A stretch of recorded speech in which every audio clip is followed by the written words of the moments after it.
Hey everybody and welcome to Get Set Ma. As you can see from this arrangement in front of me, today we are going to be talking about baby shoes. But before we begin, please show us some love and do subscribe to our channel by clicking on that red subscribe link and turn on notifications so you never miss anything from us.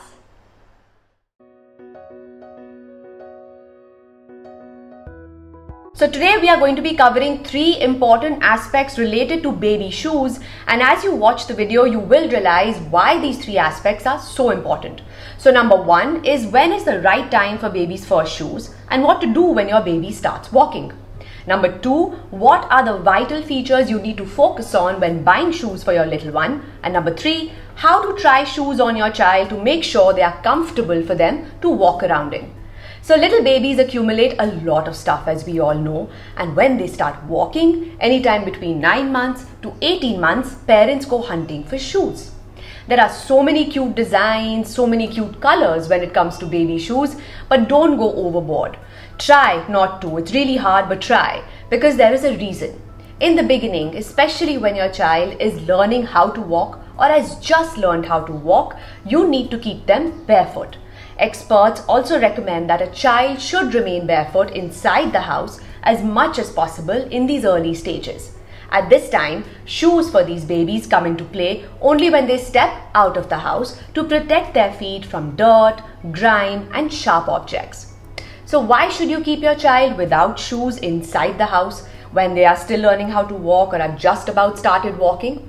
So according to our experience with our children and according to certain researched and expert advice, as I mentioned, keeping your child barefoot at a time like this will help her to balance and coordinate her steps better as she can feel the ground beneath her feet. By being barefoot, they receive necessary sensory information from the soles of their feet touching the ground. And this information is very important for 3 reasons.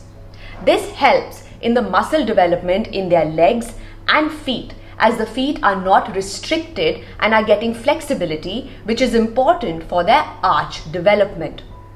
This feedback from the ground and developing muscle strength also contributes towards good posture, which is very important in these formative years. And number 3, a child learns to hold their head up properly while walking. But if your child is wearing shoes most of the time and hence misses this sensory information coming from the soles of the feet, she will frequently look down for objects or obstacles and hence develop an incorrect gait. So just remember to keep baby barefoot when inside the house when they are just about walking or learning how to walk, and this should continue for a couple of months after your child starts walking independently. Because when a child just about learns to walk, he is still wobbly and perfecting this balancing act. And they often slightly stumble and fall and get up again, and that is completely normal as they are still figuring it out.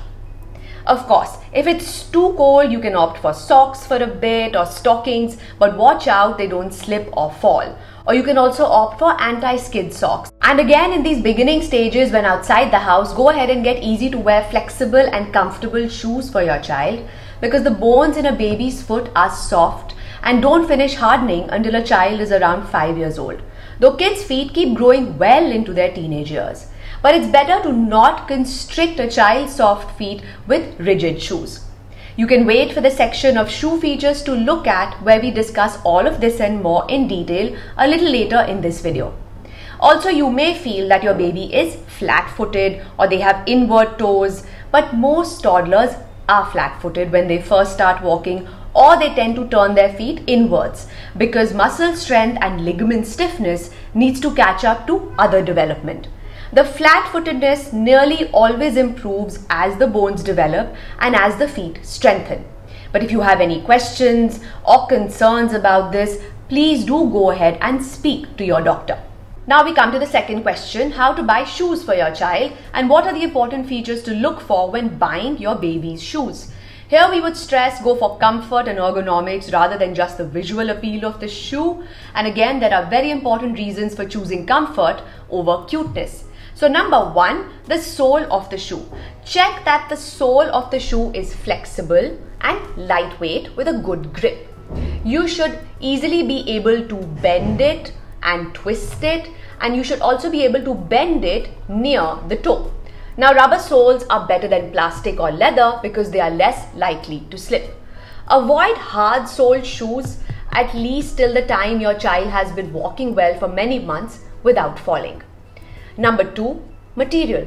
Go for breathable material like leather or cotton or canvas. We don't like plastic at all, as it can cause sweating and result in infection. And the materials for the upper part of the shoe should be soft so that again the foot bends easily and the material doesn't cut into the skin. Number 3 is the fit. Like adult shoes, there should be 0.5 to 1 centimeter of growing room between the end of baby's longest toe and the end of her shoes. So that is also important. Number 4, design. We suggest that you pick closed shoes from the front and the back. That means shoes that have closed toes that are closed from the back and not open, like slippers for instance, or sandals, especially for the first couple of shoes that baby has, as they avoid the chance of tripping. This is very important as when babies start walking, they may still not be able to guess the obstacles while walking, and hence they tend to fall very often or trip. A closed-toe shoe will reduce the chances of them tripping or catching their feet in some obstacles. Also, the shoes should be easy to wear, so Velcro straps like this make it easy to slip them on and off your child. And this also just can be strapped on. Number 5 is the shape. You can opt for shoes that match the natural shape of the feet to avoid cramping or unnecessary pressure when lifting the feet. So try and get a shoe that is easily bendable and the front of the shoe is wider than the heel to match the natural shape of the foot. And lastly, how to conduct a shoe trial on your child. So when your child tries the shoe, then let them wear it with socks or without socks if that is how you intend to use the shoes, to check the comfort and the fit, and get your child to walk around. Ensure that their heel is not dragging, which could be due to the shoe being too heavy, or their heel is not lifting too far away from the surface, which could occur if the shoe is not designed well and the toes are not curling. And that covers the topic of baby shoes. Get comfortable and safe shoes for your child. You will be tempted to put them in shoes that match their outfit, or shoes with embellishments and funky designs, or put them in shoes even before they can walk. But let me reiterate that your child needs shoes in the initial years only for protection from outside elements that can hurt their feet. Shoes contribute to your child's posture and gait, so choose wisely. And in the first few years, they outgrow shoes really fast. So we would advise always have 2 pairs of a bigger size tucked away as well, as your child could just wake up one day and have grown into bigger shoes. For instance, Ilham has rapidly gone through 3 shoe sizes in just 1 year. That's all for now. Thank you so much for watching. Please do go ahead and subscribe to our channel and take care. Bye-bye.